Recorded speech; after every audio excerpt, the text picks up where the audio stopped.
ልዕልት የሉሊትን ፋይል ለማምጣት እናቷ ጋር ትሄዳለች። እናቷ ጋር ስትሄድ ዳዊት ከኋላ እየተከተላት ስለነበረ ማንንም ሳያስነካ ካለችበት ቦታ ሲደርስ ወይዘሮ አልማዝ ግን እዛ ቤት የለችም። ልዕልት ከቤት ገብታ ዶክመንቱን ስትፈልግ ምንም አላገኘችውም። አልጋ ስር ብትፈልግ፣ ቁምሳጥን ውስጥ ብትፈልግ፣ ከፍራሹ ስር ብትፈልግ ልታገኘው አልቻለችም። ወይዘሮ አልማዝ ከዛ ክላስ ለምን እንደጠፋች ወይም ከዛ ተነስታ ወደ ሌላ ቦታ እንደሄደች የሚታወቅ ነገር የለም። እውነት ከዳዊትና ከካሌብ አልማዝ ተደብቃ ትቀር ይሆን? እንዴትስ ተደብቃ ትችላለች? እስከ መጨረሻው ድረስ የምናየው ይሆናል። በሌላ በኩል ሰራተኛዋን እንድትከታተልላት ወይም ሉሊትንና ከቤት ውስጥ የሚደረገውን ነገር ተከታትላ እንድትነግራት የተቀጠረችው ሰራተኛ ገንዘብ ፈልጋለሁ አባቴ ታሟል ብላ ስትላት፣ አንቺ ትናንትና መጥተሽ ደግሞ ገንዘብ ትጠይቅኛለሽ እንዴ? ትቀልጃለሽ እባክሽ። እስኪ አንድ ነገር ሰተሽ አሳየኝና ከዛ ገንዘቡን እሰጥሻለሁ፣ ያለበለዚያ ግን አትጃጃይ ብላ ስልኳ ላይ ትዘጋባታለች። ሰራተኛዋም ልታምን አልቻለችም። እንዴ ጆሮዬ ላይ ትዘጋብኛለች እንዴ? እኔ አባቴ ታሞብኛል እያልኳት እያለች ለራሷ ታብሰለስላለች። በሌላ በኩል ካሌብና ሉሊት ስለ ልዕልት ሁኔታ ካወሩ በኋላ ማለት ከማውራታቸው በፊት ሰራተኛዋና ካሌብ እየተነጋገሩ እያለ ሉሊት ትመጣለች። አበባ ምን እየሰራሽ ነው ስትላት፣ ምንም ለካሌብ ምሳ ላቀርብልህ እያልኩት በዛውም እያወራን ነበር ስትላት፣ እሺ በቃ ሂጂ፣ እኔ አሁን ከካሌብ ጋር ትንሽ ላወራ ስለሆነ እባክሽን ቦታ ልቀቂልን ስትላት፣ እሺ ብላ ወደ ኋላ ትንሽ ፈግፈግ ካለችው በኋላ ሉሊት ከዳዊት አጠገብ ቁጭ ብላ እና ብላ የሆነ ወሬ ልትጀምር ስትል እና ምን ብላ ሰራተኛዋ ወደ እነሱ ጠጋ ትላለች። የወሬ ችኮላዋ መቼስ ሰይጣን ነው። ወሬ ለመስማትና የወሬ ያለው ጉጉት ከምንም በላይ የላቀ ነው። እናም እንዴ ምን እያልሽ ነው? እኔ እኮ ካሌብን ላወራው ፈልጌ ነው ስትላት፣ እሺ እኔ እኮ የወሬ ጥማት ኑሮብኝ አይደለም፣ ያው ምናልባት ችግር ከሆነ እኔም ልስማው ብዬ ነው። በቃ እሺ ብላ ወደ ስራ ማለቴ ወደ ኪችን ትሄዳለች። ከዛ ካሌብና ሉሊትም እባክህን ካሌብ ከልዕልት ጋር ያለህን ጉዳይ ልታቆም ይገባሃል። እኔ ሁልጊዜ ጭቅጭቅ፣ ሁልጊዜ ንትርክ አልፈልግም። ስለዚህ እናንተ ሁለታችሁ ሰላም መፍጠር አለባችሁ። እናንተ ሁለታችሁ ሰላም ካልፈጠራችሁ በጣም ከባድ ነው የሚሆነው። ስለዚህ እኔ እናንተ ማስታረቅና እናንተ ሰላም እንድትሆኑ ለማድረግ ብዙ ውጣ ወረድ መውጣት የለብኝም። እናም እናንተ በራሳችሁ ሰላም ልትፈጥሩልኝ ይገባል። እኔ ሰላም ነው የምፈልገው፣ ነገር አልፈልግም ስትለው፣ ካሌብም እኔም እኮ ከእህትሽ ጋር እንድትለያይ ወይም እንድትጣይ አልፈልግም። ያው እንደምታውቂው ግን እሷ በጣም ክፉ ናት። እናቷ ያለችበትን ቦታ ታውቃለች።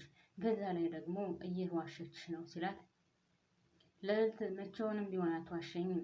እናቷ ያለችበትን ቦታ ካወቀች እንደምትነግረኝ ቃል ገብታልኛለች ስትለው፣ በፍጹም ሉሊት ልዕልት ትነግረኛለች ብለሽ አታስቢ።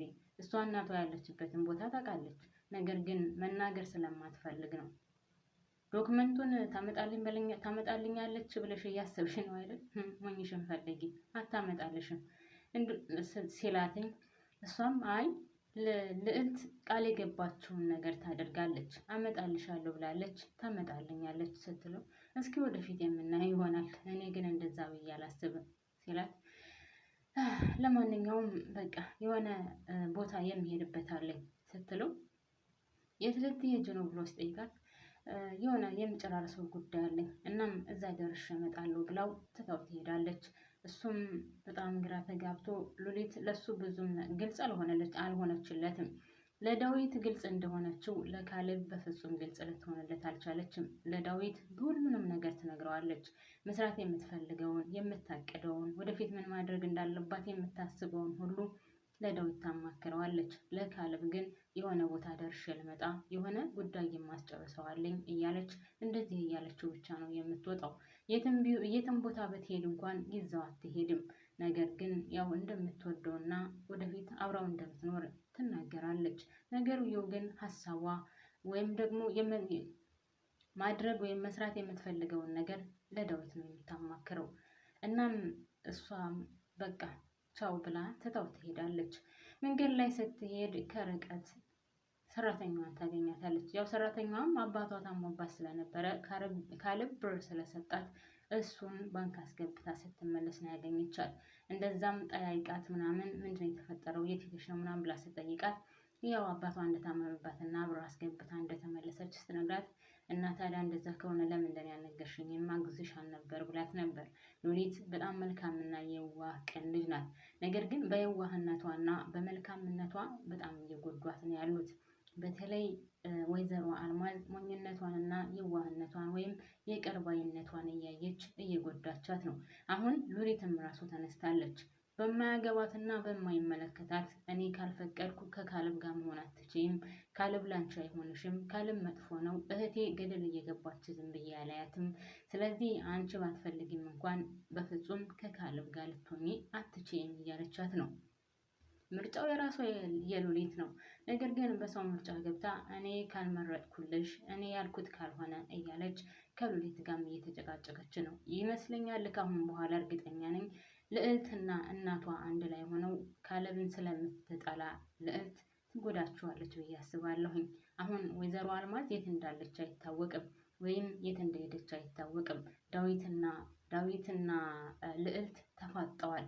ድራማ ያለቀው ዳዊትና ልዕልት ተፋጠው ነው። እሷ ካለችበት ክላስ ወይም እናቷ ተከራይታ ከተቀመጠችበት ክላስ ገብታ ስትፈልግ ነው ዳዊት በሩን ከፍቶ ዘው ያለው። እናም ጥላታችሁ ድርቅ ይበል ቤተሰቦቼ። ልዕልት ድርቅ ብላ ነው የቀረችው። ዳዊት ደግሞ እዚህ ምን ልትሰራ መጣክ ስትለው እሱም በሩን ከፈታ አድርጎ ብቻ በሩ ላይ ቆም ምን ያለው። እናም በጣም ነበር የተነገጠችው። ይከተለኛም ብላ አስባ ስለማታውቅና ወይም ስላላሰበችው ይሄ ነገር ይፈጠራል ብላ አላሰበችም። እናም ከእናቷ ክላስ ገብታ ተፍ ስትል ነው እንግዲህ ዳዊት በሩን ከቻሳ አድርጎ የገባው። ለማንኛውም ቤተሰቦቼ እባካችሁን ላይክ በማድረግ ተባበሩኝ። አዲስ ከሆናችሁ ሰብስክራይብ እያደረጋችሁ ከልብ አመሰግናለሁ። ባባይ